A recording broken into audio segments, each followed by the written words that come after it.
How Long Gone is here. What's up, Them Jeans? Chris Black. We're coming to you live from Atlanta, the beautiful Clermont Lounge and Hotel down here on Ponce. That's right, Ponce de Leon Avenue. I'm just happy to be here, Jason. It's been a beautiful weekend in the A, chock full of activities. The weather has been magnifique. We were fearful of rain, and in the words of DJ Khaled, God did protected you. Yeah, I thought motherfuckers talked about weather in California. No, bro, it's crazy. Wait till you get down here. Bro, it's hurricane season. Put some respect on it. Okay? Like, if Gulf Shores blows away, there's going to be some problems. Look, over here at the beautiful Clermont Hotel Clermont, I think these things could take category 8, 9, 10. You're saying because the structure of the building is so strong. It's just so nice. The wall, if these walls could talk, they'd say, is that all you got? Sure. Hank, Ida, Irma? So you're basically saying if Hurricane Ida was smacking against those beautiful vintage brick walls, you would be kicking back, sipping an IPA, watching diners, drive-ins, and dives like nothing is happening outside. Window crack, half of a pre-roll going out the window, ashing on Ponce, doing my little thing. A steady loop of Guy Fieri, his big bites, his games, his diners. Ashen on Ponce is a good name for something. That's good. I like that. We'll put that in the hopper. But it really has been an action-packed weekend. Jason flew in on Friday, and I caught the blue eye, the Chris Black blue eye, where I wake up at 3 a.m. and go to the airport at 4. The blue eye is good. Look, you guys have heard me talk about this before.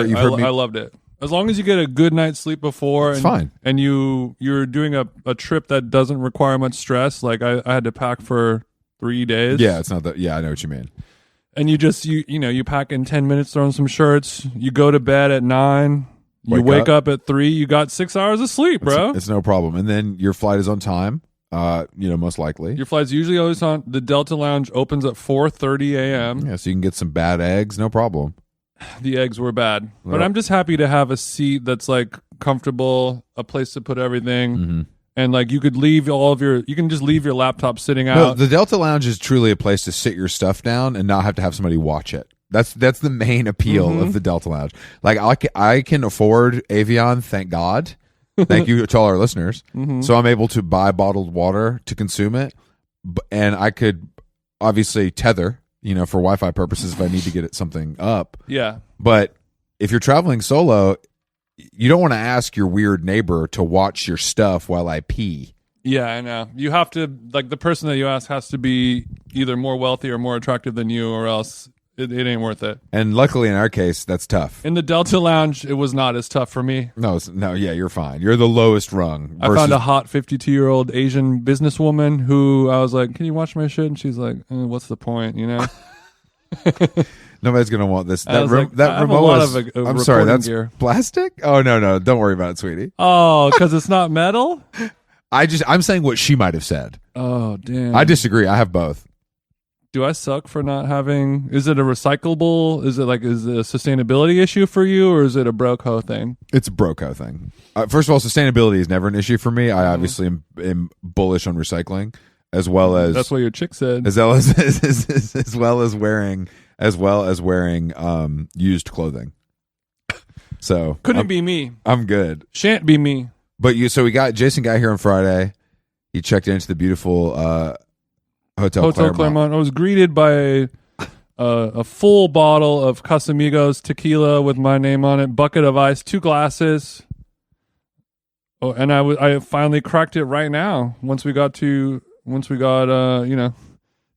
it up, let my hair down. We're gonna see your parents later, so I'm gonna bring them a little tequila, see if I can get your dad drunk. I don't think that would be that hard. But the something. So this trip was planned because Jason and I as discussed in the show, I'm here in Atlanta while we renovate our house in LA. So I'm displaced, and Jason and I have been unable to build IRL. We have these shows coming up, so we kind of need to sit down together and properly ideate on some stuff to get our shit tight. Writer's room. The writer's room for these, for these important, fans that have bought tickets and support us. Tickets still on sale. We'll have some announcements later in the show. But during the booking process, shout out to Delta, shout out to Evan over at the Oliver Hospitality Group. I started to look at some other stuff on some of my other favorite websites. There's some other calendars you thought you'd take a look at. I just took a look at Ticketmaster.com, just to check out, because I'm seeing so many shows this week. I've been kind of on Ticketmaster, just checking dates, seeing who's around, etc. Lil Nas X just played. I did miss Lil Nas X, and I'm luckily not paying. I feel paying. like Pavement is playing in a different city every single day. That's what tour is. In You're right. perpetuity. Absolutely. Well, I mean, they're playing so many shows for how old they are. That's what I'm saying. Yeah, apparently, Bruce Springsteen did Born to Run with your Killers. I know that's pretty cool. But something popped up, and I texted Jason, and I was like, "Bro, for the culture, do we do it? Do we go see Joe Rogan at the Fox Theater in Atlanta when you get here just to do it?" And he responded swiftly with a yes. And then I entered it's a Sacred Clown Tour. It's the Sacred Clown Tour. I quickly entered in my information. I'm gonna level with you guys. It costs $300 for 2 tickets total, with fees, of course. And that don't count parking either. Parking was $50 because I tried to find the most expensive parking, and I did. I think you did, and that's crazy. I went to the Falcons game with my dad today. $20 parking.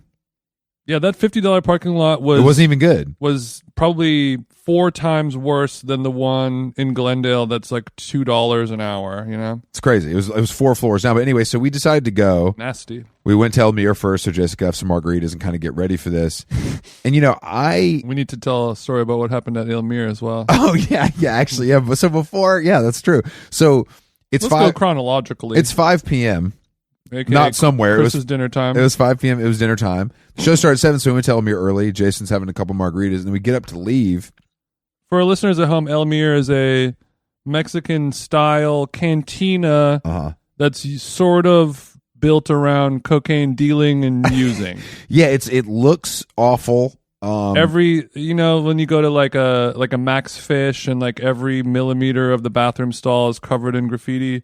Yeah. Same vibe. It's not as it's clean, but it's not super clean. But try the tofu. Tell me what you think. Yeah, it's if you're like a band bro, and you want to like have some pint glass margaritas. But it's a legendary kind of Atlanta spot, and luckily in the neighborhood that it's in, which is Little 5 Points, which is now a shithole, it's kind of just remained a stall. It's like stayed there and not changed, which means yes, it's bad, but it's better than it would be if they tried to update it. Elmere let their roots go deep down. Exactly, deep down. Elmere bought some dirt, and he made magic out of it. And speaking of Lil 5 Points, we did see a Lil Shooter as well, didn't we? All right, so we're at our table. We're at our table enjoying it, and we see a group of people that was, I don't want to say mismatched, but it was an interesting.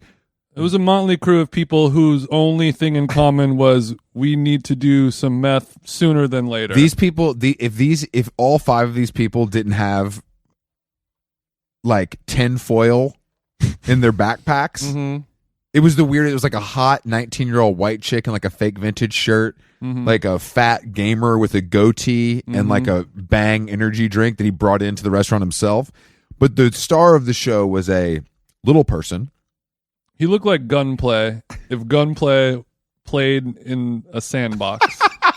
So this guy is tiny, and then Jason's like, he was a tiny killer. Did I notice or did you notice? I think I noticed. No, so no. I noticed him first because I was looking over there, and I was looking at one of their sweatshirts, and it said something crazy on it. It said the word frick. Oh, that's right. Yeah, that's right. And I was like, oh, someone's wearing a shirt that says the word frick on it with like a punny message. I forgot what it was exactly. And then sitting next to her was Gunplay, 3 foot tall Gunplay. So Lil Gunplay, and it's not just his namesake means more than his resemblance to MMG legend. He had the sticky on him. He had a face tattoo of an Uzi. That's right. On his forehead, which is like, okay, that's something. And then I was like, does he have an extra clip in his pocket? And you're like, the clip's attached to something else. Yes. And then later on, we saw him earlier, and he had a different gun. This one was more of a kind of a khaki. Yeah. It was the color of the Tacoma that people have been shopping for. It's a baby shit Sand. Tacoma color. Yeah. So he had multiple thingies on him, and he was just standing on the street, just hitting that backwoods.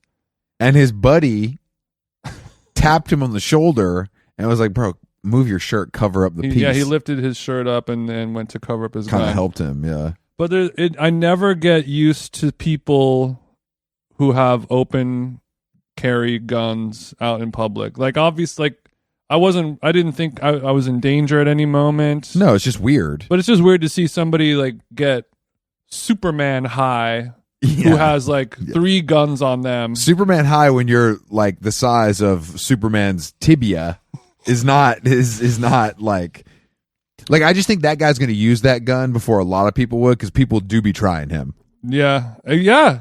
Like, exactly. He has it for a reason. I mean, but I didn't feel like I was in danger at all. Sometimes, obviously, I'll feel very weird if you're, like, at Panera and they've got the AR strapped to their back, or, like, some lady who has a fucking assault rifle that's taller than her, you know, at the car wash or something. Mm-hmm. That shit I fucking hate.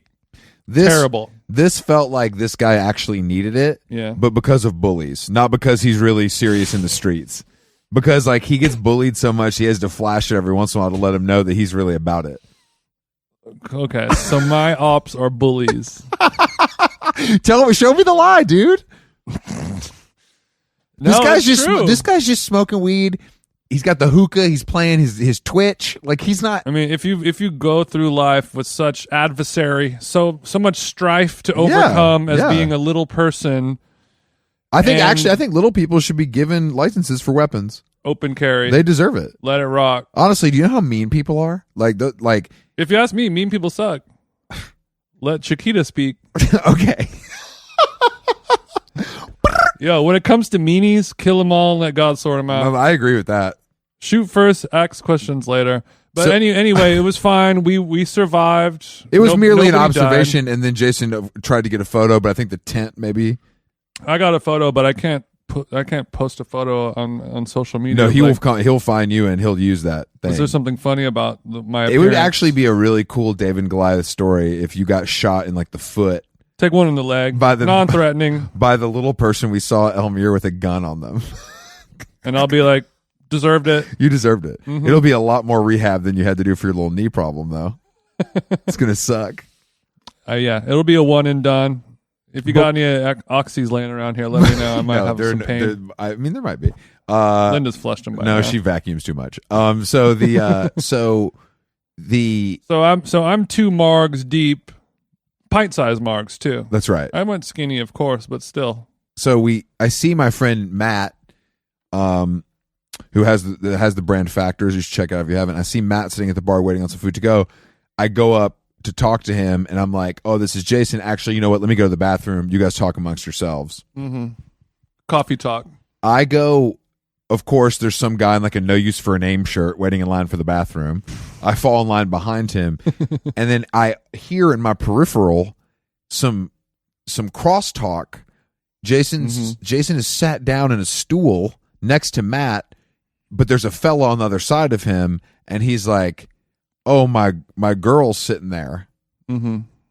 And then I was like, "Oh well, my bad. I'll get up when she comes," kind of thing. Uh-huh. And then right in front of me is my second margarita, which I probably had like 2 inches left in the bottom of the pint glass. I grab it and kind of take a swig off of it, and I kind of go over to your friend Matt, and we're like, "Yeah, hey, what's going on?" Blah blah blah, shooting the shit.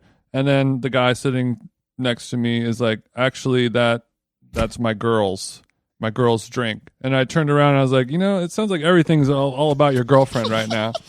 And he's like, "Well, you just sat in her seat and you just started drinking her drink out of nowhere." But I would like to say this guy's tone was kind of like, he wasn't even mad. He was just like, this guy is fucking crazy. Like, what is going on? Mm-hmm. Like, what is this? Is the most action I got all week. Yeah, this guy's losing his shit. So I hear what's going on, and Jason's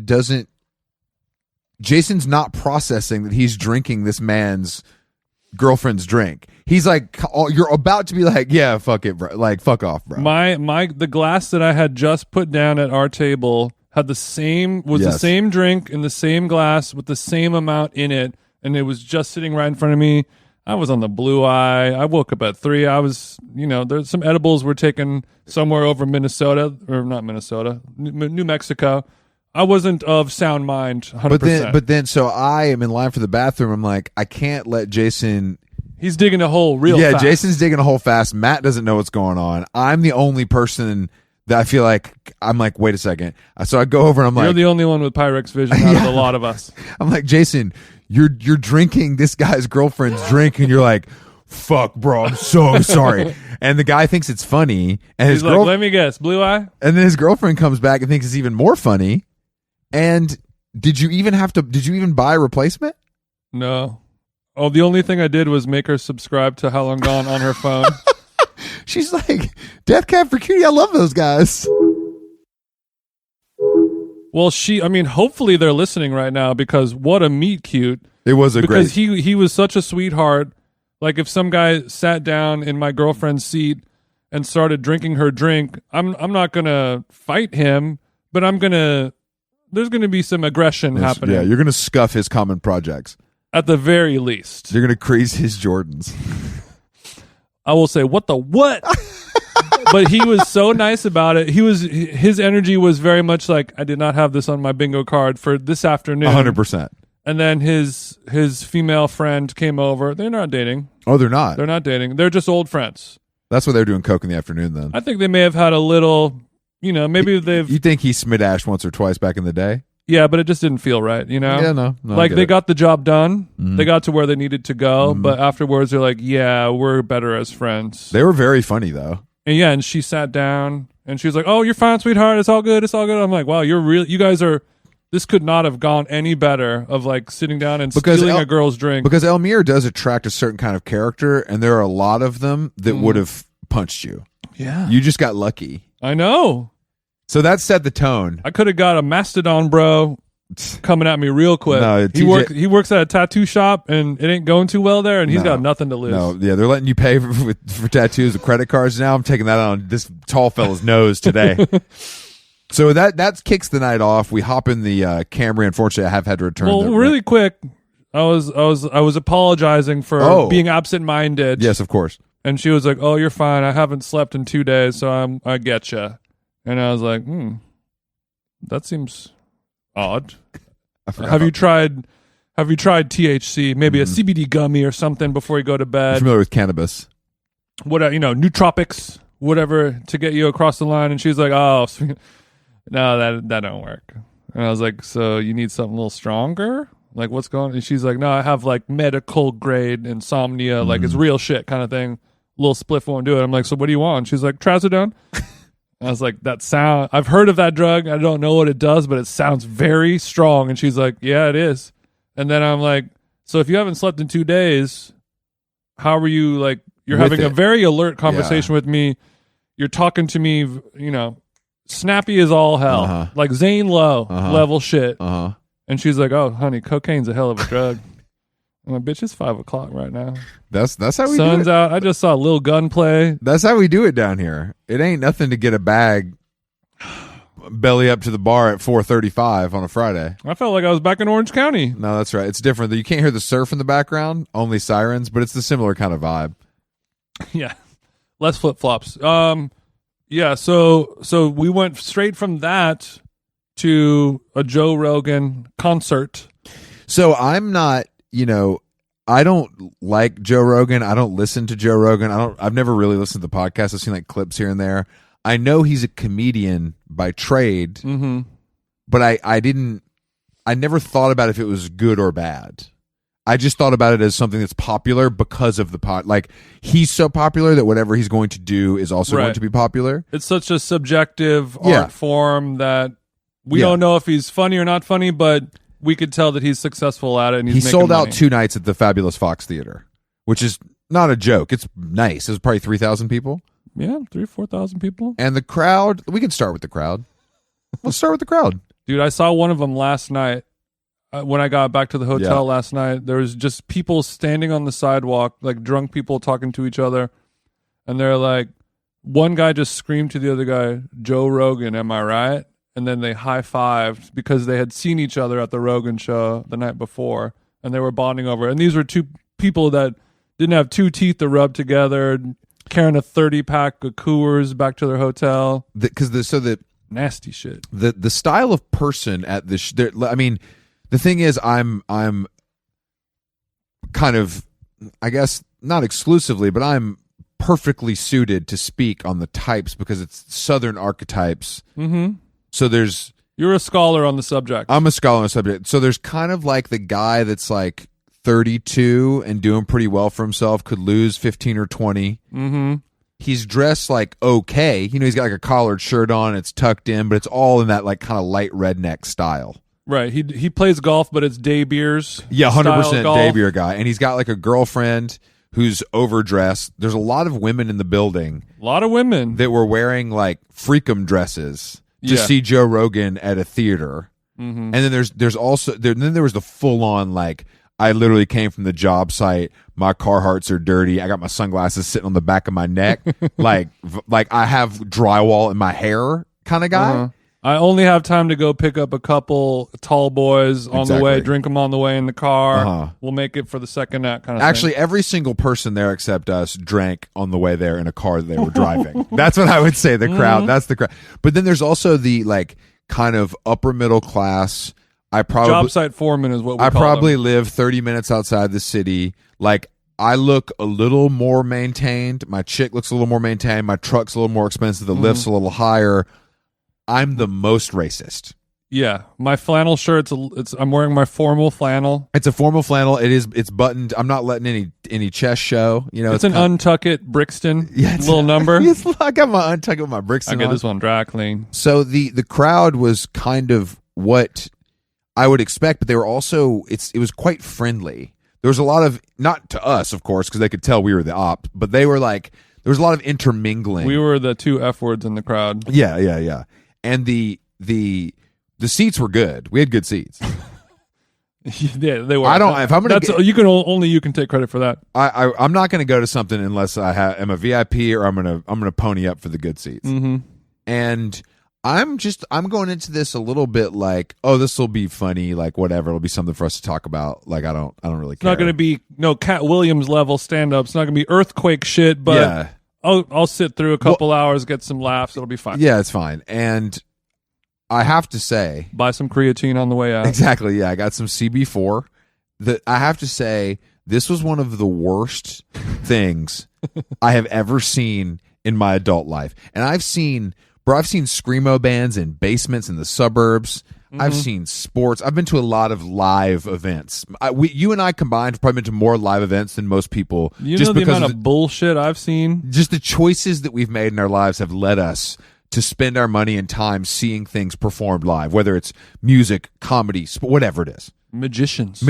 The performing arts in general. This Joe Rogan stand-up, the Sacred Clown Tour, I'm not exaggerating, guys. And we left, we gave him 30 minutes. We almost sat through half. We almost got through half of it. It was so deeply unfunny in a way that, I know I say stand-up's unfunny, but I can watch something on Netflix. I can usually crack a smile. Mm-hmm. Oh, that's pretty good. Or oh, that delivery. I can find hope. You can watch the new Nick Kroll special, get a couple chuckles out of it. I did watch the first 20 minutes. That awful as well, but we'll get to that. And he had a couple good lines. It was just truly awful in a way that's I guess what it is that because he tries to talk about kind of important subjects on his podcast, and that he's known for being on the wrong side of history with every kind of everything, basically, which I think I would agree with. He is on the wrong side of history with basically everything. Ivermectin, give it a try. I don't know. But seems to work fine for me. This was more of it was like he was a 15-year-old. Yeah. There was no attempt at it being intelligent in any way. And I don't think he's dumb. They were all pandering a little bit for the Southern crowd compared to doing a show at Madison Square Garden or something. But by and large, that's his normal operating speed for his target demo live. But it's not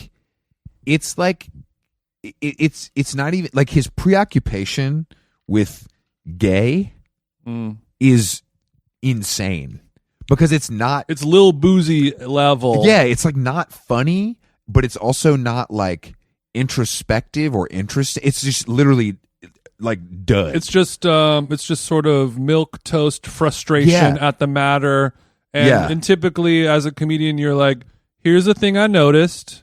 Maybe it bothers me, maybe it doesn't. But now I'm going to make fun out of it. Yeah. Versus like trans divers, trans weightlift. Oh, it's just why like, do you care about trans divers so much, bro? It's him being like like gay guy. I mean, must rule, bro. You know. I'm not homophobic at all. I think gay guys are awesome. They get to like get their dick sucked like every day. If you ask me, I like to get dick sucked too.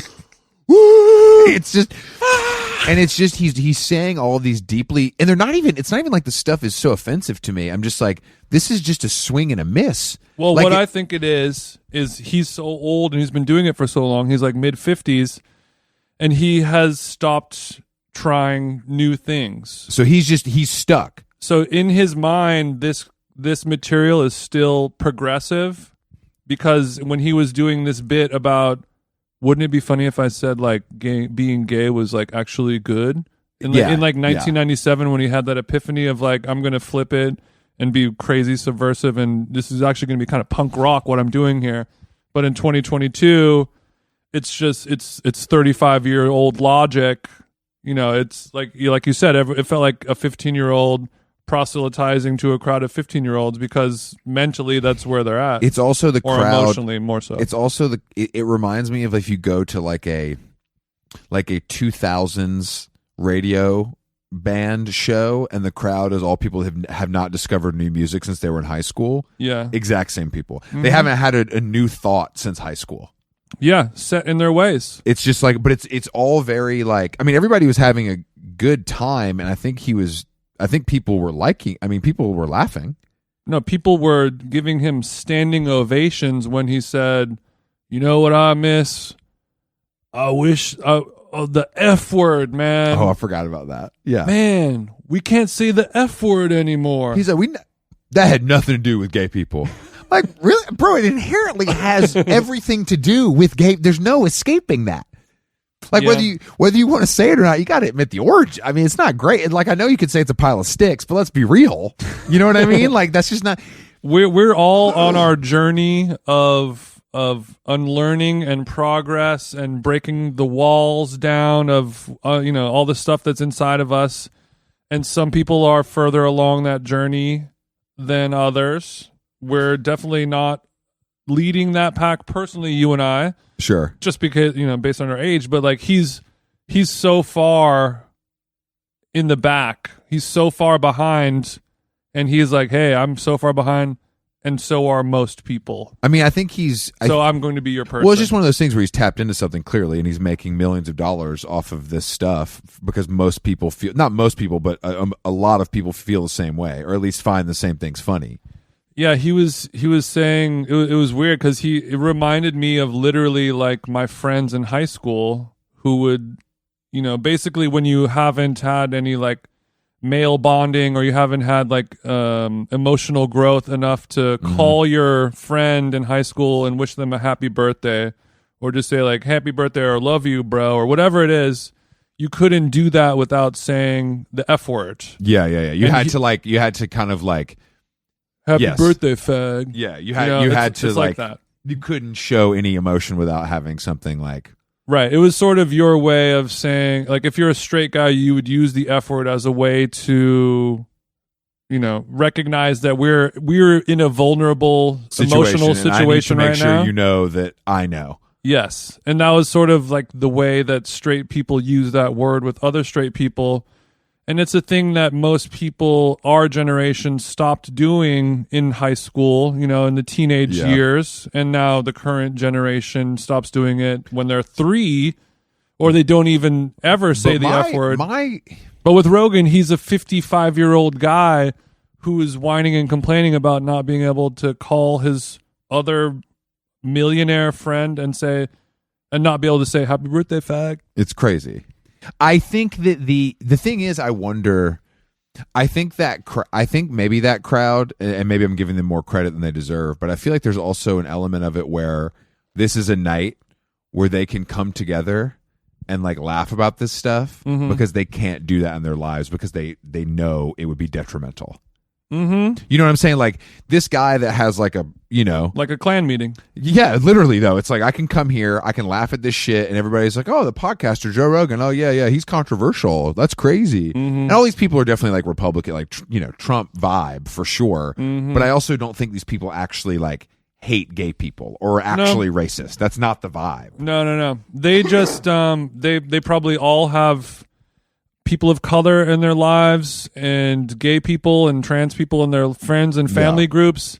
They're around it. They're okay with it. They don't hate any of those people. They just haven't learned the cosmopolitan skill set of being socially normal around those people and talking about people as if they're just equally like one of us. They're like, I know they exist, but like, I don't know how to do it. It was a very strange, because it didn't seem. I mean, I don't know. But also, I'm saying cosmopolitan, but it's the mirror image of if we were to go see Joe Rogan in Orange County. Same shit. Everyone would look the same, dress the same, talk the same, have the same everything. I don't feel. I'm glad that we went. I think I always wrote him off as just like, why do people care about this so much? Like, who gives a shit? And I still say, why do people give a shit? Because there's nothing entertaining or necessarily interesting about it all. But I do think that like hearing some bro 3 rows back scream "fuck Fauci" for no reason, purely out of context, that wasn't being talked about. That wasn't. He's doing a bit about like rear naked chokes or like how crazy it is, like when a grizzly bear. Have you ever seen how big a grizzly bear's paw is? It's so huge. It's like bigger than your head. And some guy just you hear crickets chirping in the back of the crowd, and row 78B. Fuck Fauci. And it was just like, I love making fun of Fauci. It's fucking hilarious. But screaming that with no context in 2022, months after he's retired, like, bro, months after he's appeared in the news, is like, that says a lot. But I don't know if, I wonder. But in that person's mind, he's been waiting to scream "fuck Fauci," so that Joe Rogan hears it. Yeah, he doesn't have to respond. He doesn't have to say, "Who said that?"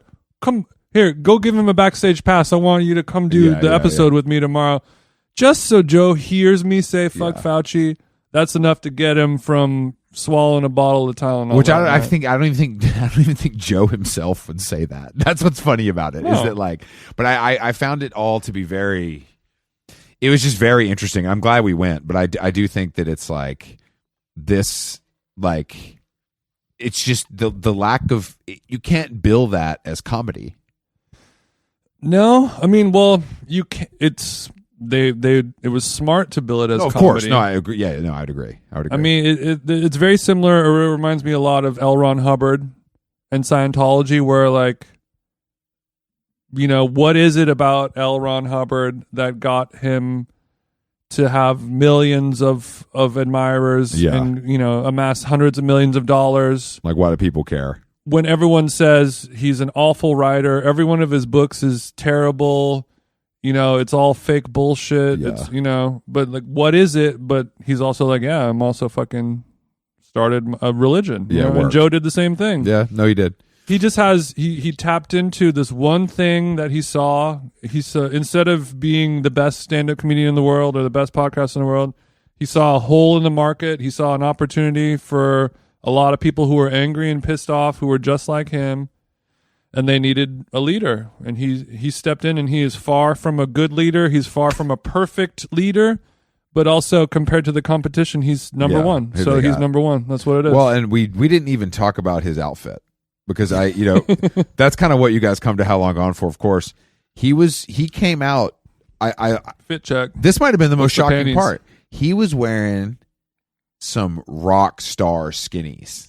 Okay, so at the bottom, we'll start at the bottom. He had some like Jordans on, some Dunks or Jordans, like some like some like black and silver Jordan, Uptown Dunks. Yeah, like regular Nikes, not for sport.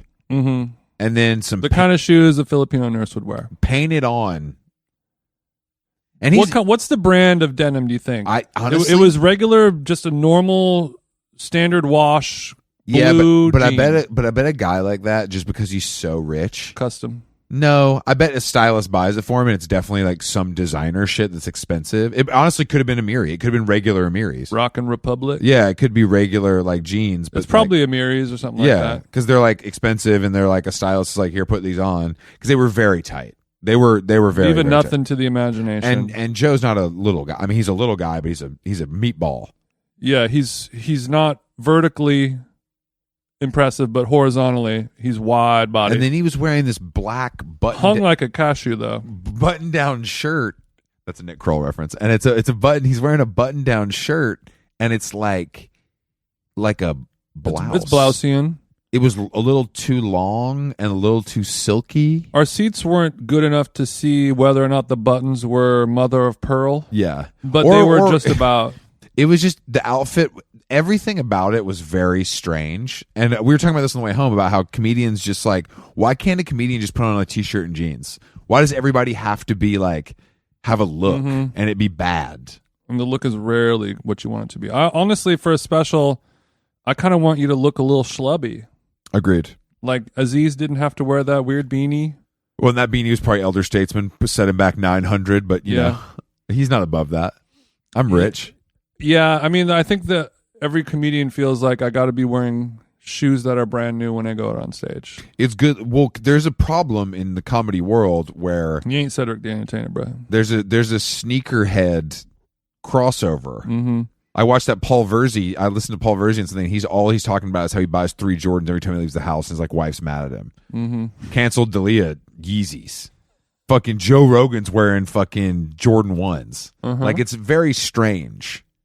It makes sense. You have disposable income. Yeah, it's true. And you have the mental and emotional growth of a 19-year-old.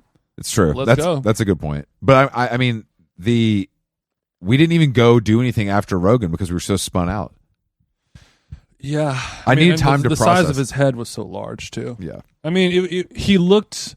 When he had the blouse, and the blouse was pretty big because he's a buff guy. Yeah, his chest he's wide. So he's wearing a shirt, like his shirt size is probably the same as as I wear. And his you know, like if I'm wearing like a 34, 38 jean, he's wearing a 34, 24 jean, you know? It looked like Rogan had on the 34, 24, 7 for all mankind. I don't know if Eminem does black and orange colors for Halloween, but he looked like a black Eminem. Yeah, he did. Black on top, skinny little legs, big head. You're right. He looked like he looked like an Eminem. like Aretha Franklin just came off stage, and I could finally untuck this shirt, y'all.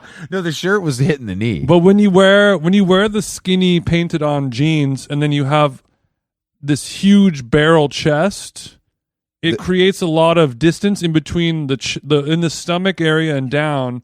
It's almost like a sheet, like a ghost sheet. So there's so much. The proportions of his body are so bad that he had to become a comedian, or else he was never gonna. It was never gonna happen for him. You're right.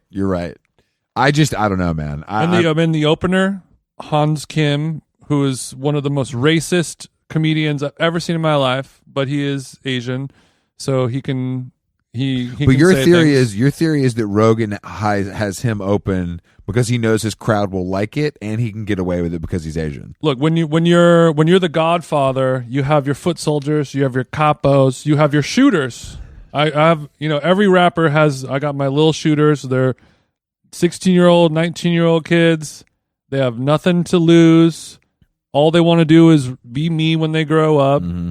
And they will do anything I want them to do, even some dirty work. I need you to go take care of something. And he's like, hey, I have $700 billion.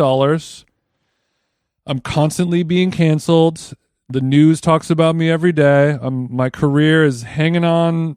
It's not hanging on by a thread, but I'm flirting with cancellation on a daily basis.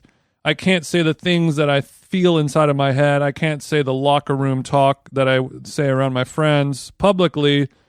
So I'm going to hire a person of color who has no problem saying some crazy shit because my audience, it's like the tiger cage. I'm going to be feeding them some pretty good, ham sandwich slices, some deli meat, but they really want that raw steak. But I just don't know if that.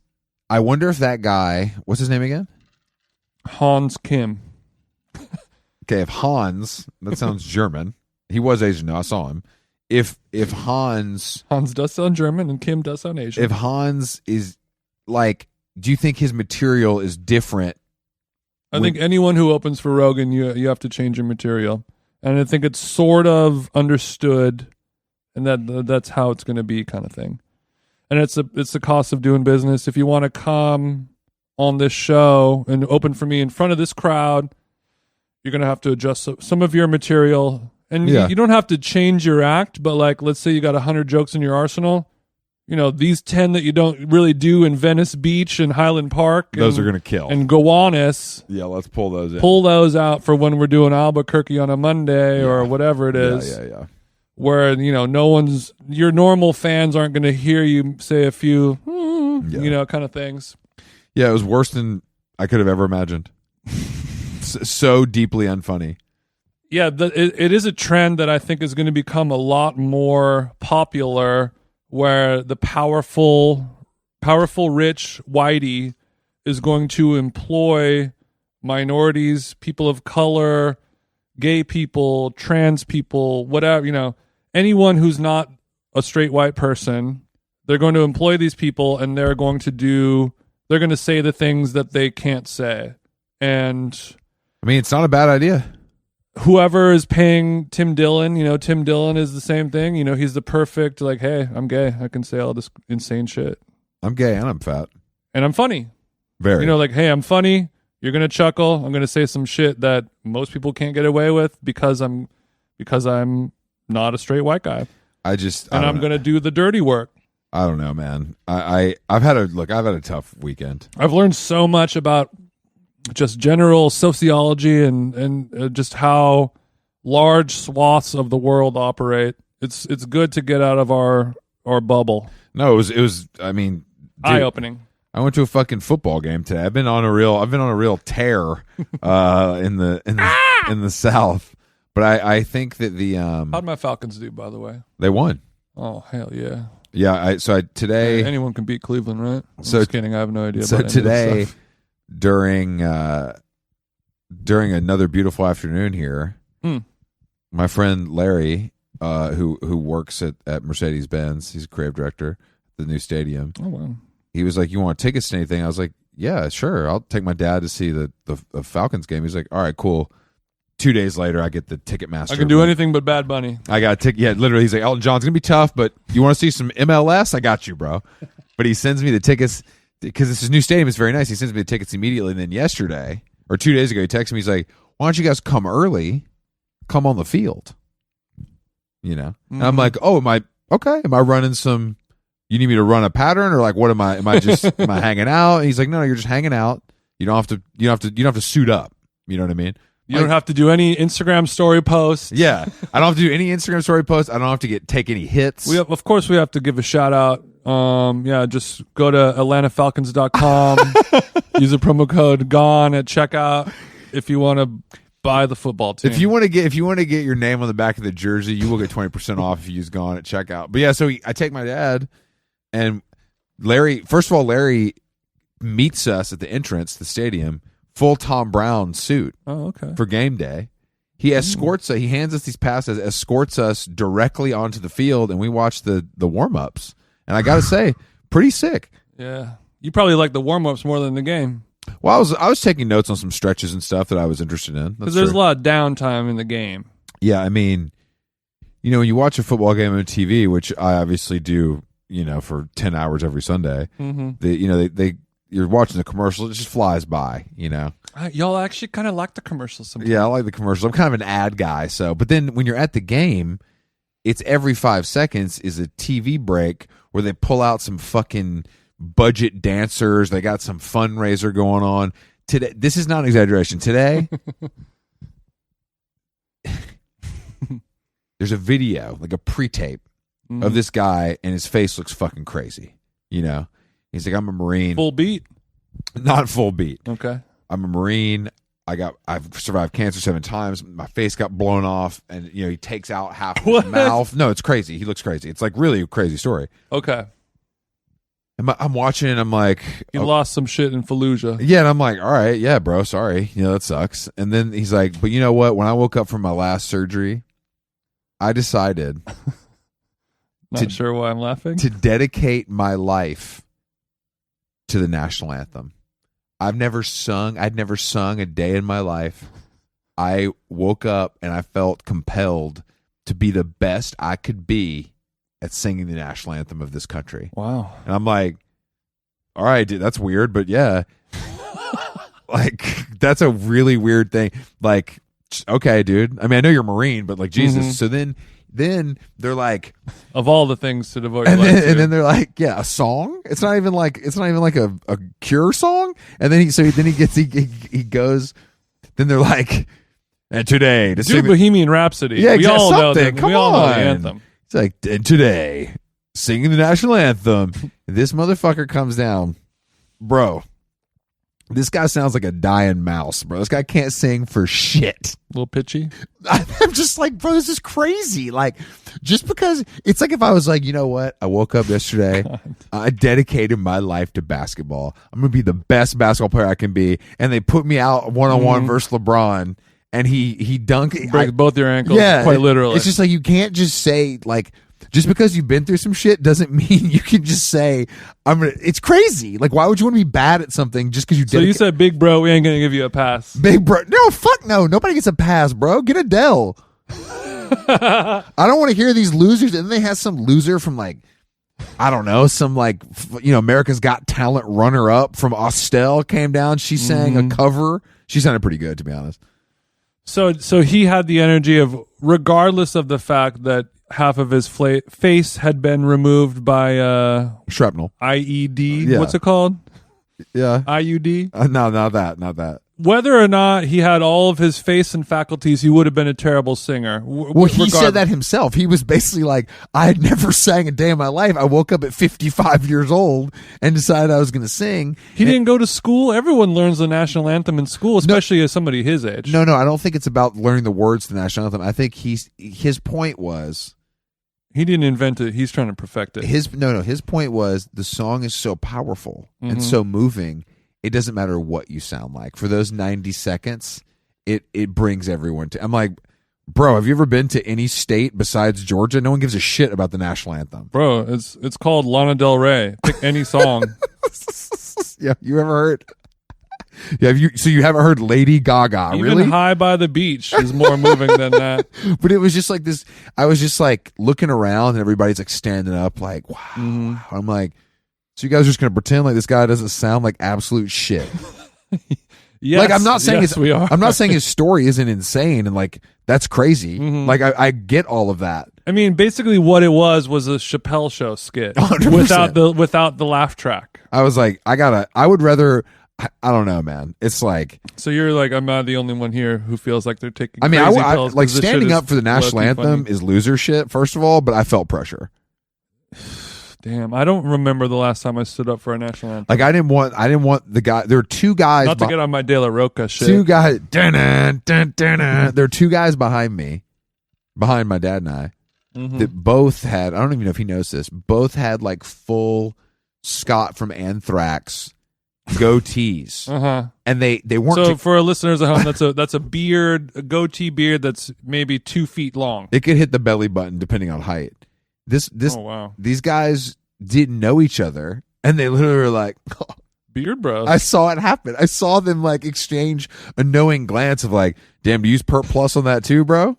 It was crazy. What do you do about flyaways? But there's also a lot of because it was Falcons versus Browns. So there's a lot of Browns fans in the building. Makes me sick to my stomach. And there's apparently a guy on the Browns named Chubb, Chubb.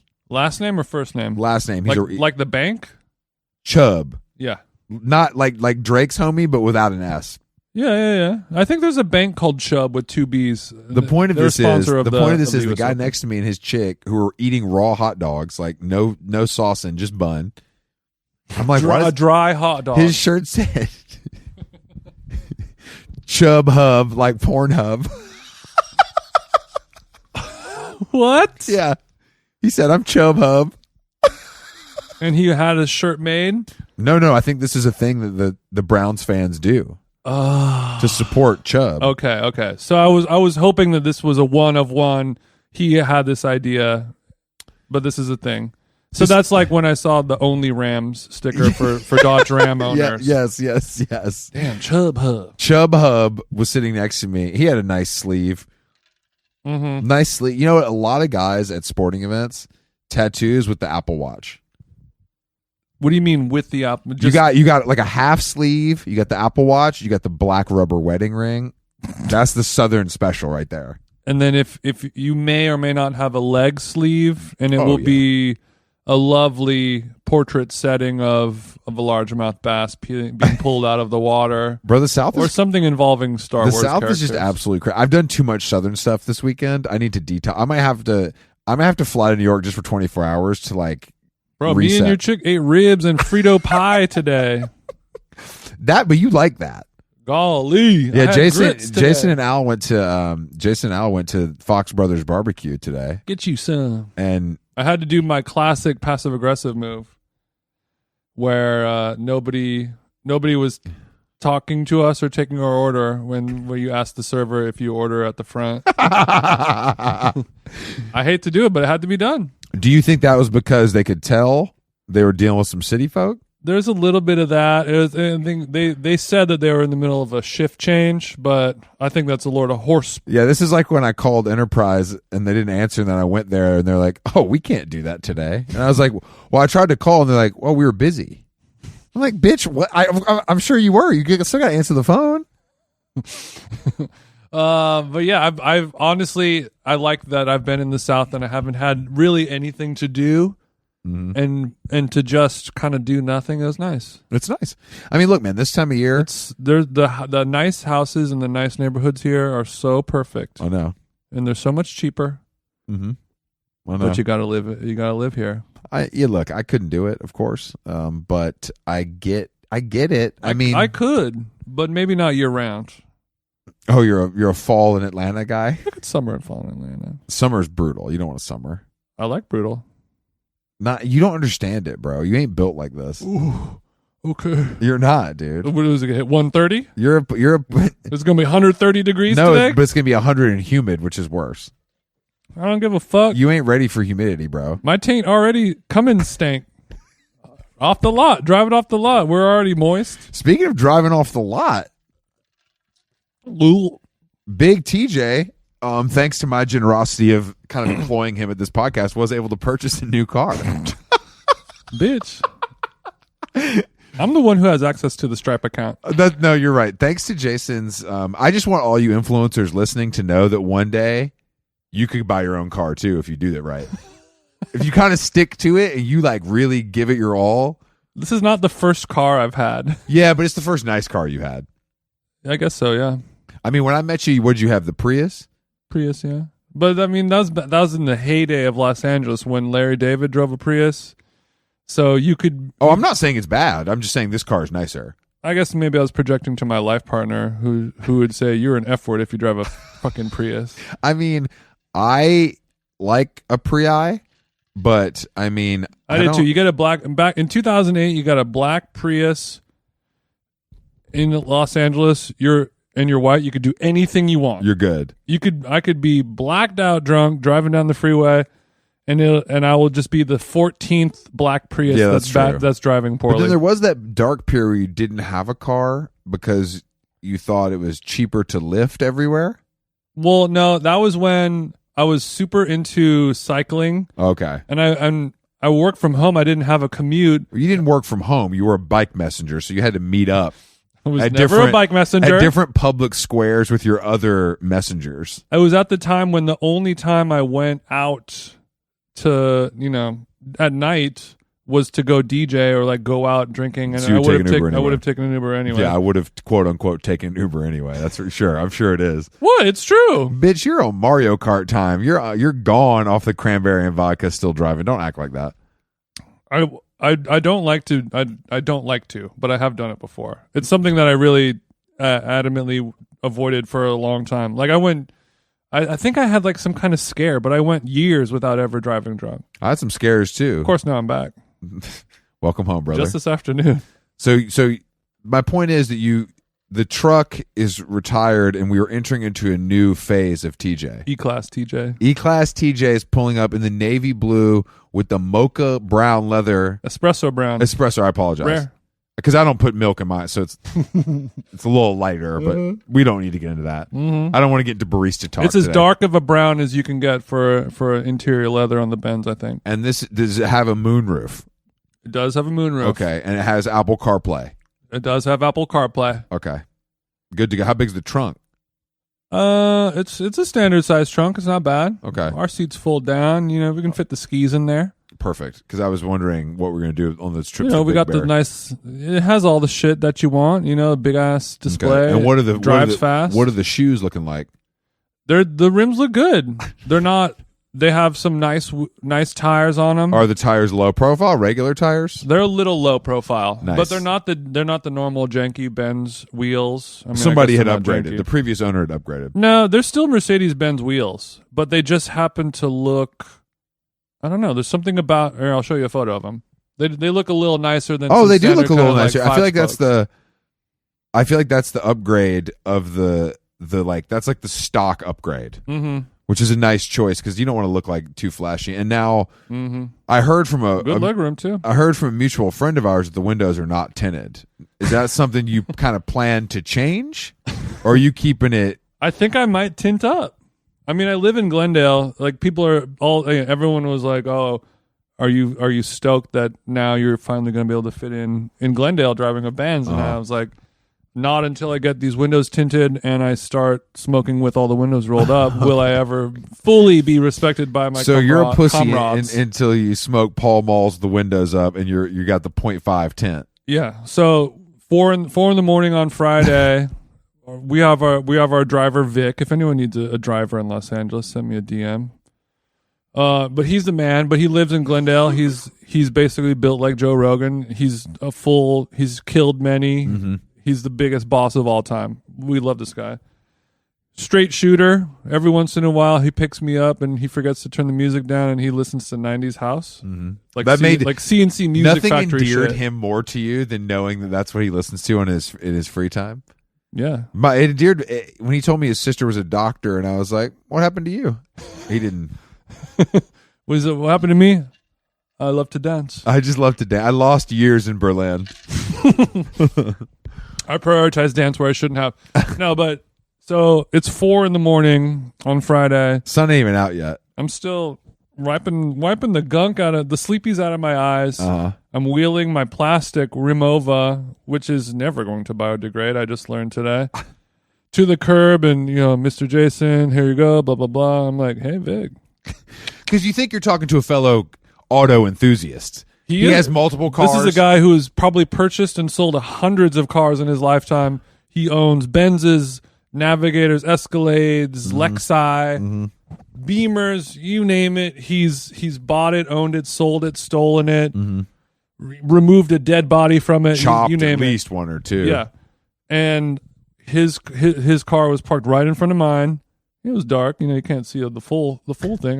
He didn't ask to see any photos on my phone or anything, but I was like, yeah, take a look, man. Got a new Mr. Jason got a new whip. got a new car. Just got it yesterday. And What do you also- think, Vic? and he looks at it and he gives it a half of a second. He looks at when like a little kid is like, I drew you a picture and it's like 2 lines in crayon on a piece of paper and you're like, oh, it's good, man. He gave me that look, and the only thing he said, the first thing and last thing out of his mouth is no tint. And then I'm like, Vic, I've owned this car for 7 hours. I haven't had a chance to tint it yet. Yeah. And he's like, I'll give you a number. It was like, it had the energy of like My Big Fat Greek Wedding, or like you tell the grandpa or the grandma like, hey, blah blah blah, and they're like, no, this, and you're like, okay. So he's happy for you, but he's also maybe a little bit disappointed in you. The fact that you would drive it off the lot with no tent says something about you as a man. That shit's crazy, bro. Yeah, that's but crazy. he knows that I'm a friend, and he will give me the phone number of a tint artist in my neighborhood, and he has let me know that he is in fact very good. So I feel excited. Well, about my question is, if you're going to get it tinted, I'm kind of, just because maybe I'm home right now. I'm in the ATL. You know, in high school, it was very popular to have kind of the sun strip on the front go very deep, because you're riding the hard line, like when I go to the wrong barber, and so you're kind of on tilt. You're so bent back. You're so bent back, and you're seeing underneath it. But I think we could maybe get a nice gone kind of insignia there, just to really kind of get vandalized. Well, no, I don't think. I think the car is blue. I'm just seeing a green kind of insignia on the black sun strip. Okay, so it's low profile, laser cut. Of course, no. This is only the finest. I would have someone design it for you. It's very whatever the opposite of invasive is. Exactly. No. Yeah. This is topical surgery. This is a topical local. We don't even need to put you under. No, you're not going under for this. But it's just something to think about. I'll give you some numbing cream if you want, but honestly, you won't. How we'll much be in and I don't out. even know how much window tinting costs, because I'm so not interested in it. I mean, it's probably gonna be like $800. Yeah. You know, five between $5 and $1,000, probably something like that. I've never had tinted windows in my life. In fact, I would have it removed. That's crazy, bro. I hate it. No, because you always say you gotta see me coming. Exactly. But we're not all young Dro, Chris. Well, I mean, I just think that if I'm gonna have the Patek on and it's gonna be shining like that, I want you. I need you to see it. Yeah, because how else are they going to home invasion you? Home invasion me? Don't home invasion me. It's weird because I spent my whole life, my modest upbringings, the thought of paying somebody to tint one's windows was an expense that I didn't even ever think was within my bounds. You're welcome, bro. And then I met no, not you. You're anti-tint. Fuck you. I met my chick, her family, my driver, and everyone is just like, yeah, every single car, tint the windows, all the windows, always. But is there any reason? What's wrong with the you? only reason people do it is because they think it looks good. It doesn't. There's no other purpose for it. It keeps the car cooler. All right, bro. Yeah, it's purely cosmetic, I think. But also, I mean, I don't fucking know. Like who cares? Like, no, like I'm sure my fiance's dad is not like nobody's checking for him at the red light. Like what that guy up to? I think it's more like it. I think people justify it like it keeps it cool. It'll protect the leather seats. It'll allow you to move in silence. I think it's a self-confidence. Like lasagna? I think it's a self-confidence thing where I've never had enough self-confidence to think I am so hot that I need to tint my windows. You're not, still. I know. And then it's like when you go to the gym and usually the hottest person at the gym is wearing a hat pulled all the way down, big sunglasses. You're covering your face as much as possible. You're tinting your face. Yeah. Because you're like, oh, if the world saw this, I'd be hounded. I wouldn't be able to walk two steps. It's just not worth it. It's just not worth it. So I have to live in this cloak of secrecy. Well, same vibe. And I've never been there. I'm kind of wondering what you're actually going to do. I feel like you're not going to tint. I'm going to tint. It's not at the top of my to-do list. I got to get to those rain gutters first and clear. Dishes ain't going to do themselves. But yeah, that's why I have my life partner in my life. I wouldn't have bought this car if it wasn't for her being like, let's go check out this car. You should have this car. Like I would have been like, yeah, I'll get it one day, but like, I don't care. Yes, women push us. That's true. Partners push us, and us stubborn Virgos, we need a pushing. Well, we should talk about some news. We got some news. Okay. What kind of news we got? About How Long Gone Live. Okay, How Long Gone Live announcements. Coming to you very soon. So our first show 10/19 at the Troubadour. October 19th, West Hollywood Troubadour, Joe Mandy is sold out. But the announcements are as follows. October 20th, Highland Park at the Lodge Room. We do have friend of the show, John Early, joining us. So go get those tickets now. He's he's funnier than Jason. He's probably funnier than me. So it's gonna be a great night over there in hell. And he's only one guest so far. Who knows who's going to come with John? Who knows who else I'll be able to pull out of my back pocket? But also for the Lodge Room show, since I think that's a Friday, right? It's like Thursday for Troubadour Friday. Yeah. So Friday, since we all have no work or school the next day, I think maybe hopefully upstairs there's like a little bar club area, and we'll do a Them Jeans and Friends DJ set after a party. Yeah, bring your USB sticks, and then bring your USB sticks. So you get a full evening of entertainment you get to see John Early, Them Jeans, Jason Stewart, and C Black. Wow, you got all that stuff, and so you show up at 7:00. You have some Gia. You rub some free soft soap scrubbing bars on your body, and there's all kinds of cool products. Sorry, soft services, not soft soap. Well, soft soap is I understand the confusion. They're another sponsor as well. But yeah, you're gonna have all these free goodies and cool things, and then you get comedy and you have laughs, and then you dance until 2 a.m. I won't be there till 2 a.m. Neither will you. We have an early flight to catch to Tampa the next day. Yeah, we'll see about that. 10:28, New York, the Bowery Ballroom. We are being joined by CNN. This is a culinary event. The guys. face of CNN, Allison Roman, a How Long Gone favorite and a favorite of white listeners everywhere, is going to be joining us at the Bowery Ballroom. So get those tickets, and then obviously this is going to be chef-driven live podcasting. We can't bring Roman out on stage and not get to slicing, chopping, sniffing. I will be marinating. I will be sous videing. I will be broasting your ass. And finally, Brooklyn, New York, Music Hall of Williamsburg on November the 4th. Still working that one out, so stay tuned. But you know, those tickets are selling well. All the tickets are selling well. Make sure you get them now. Those are the guests as we see it. Our merch designs are locked. Those will be coming to you at all of these shows. We're also going to put a few little teasers online for sale in the next couple weeks before we hit the road. If everything goes as planned. We have some merch design from Jason Stewart, Ben Edgar, Sam Jane. There's all kinds of cool stuff. All of your favorites, but yeah, great week of podcasts like last week with Zane Lowe and Phoenix. If you missed those, go check them out. And if you are here because of those, you probably won't listen to this again. Both of those pods are really good. Great pods. And then next week we took two people that were bad at podcasting and made great episodes out of them. Jason is a motherfucking surgeon. Next week we're crossing the pond, actually, I think for both episodes, which is my favorite thing. As an Anglophile, a certified legend on Tuesday that if you know type beat, but he's gonna have stories for us.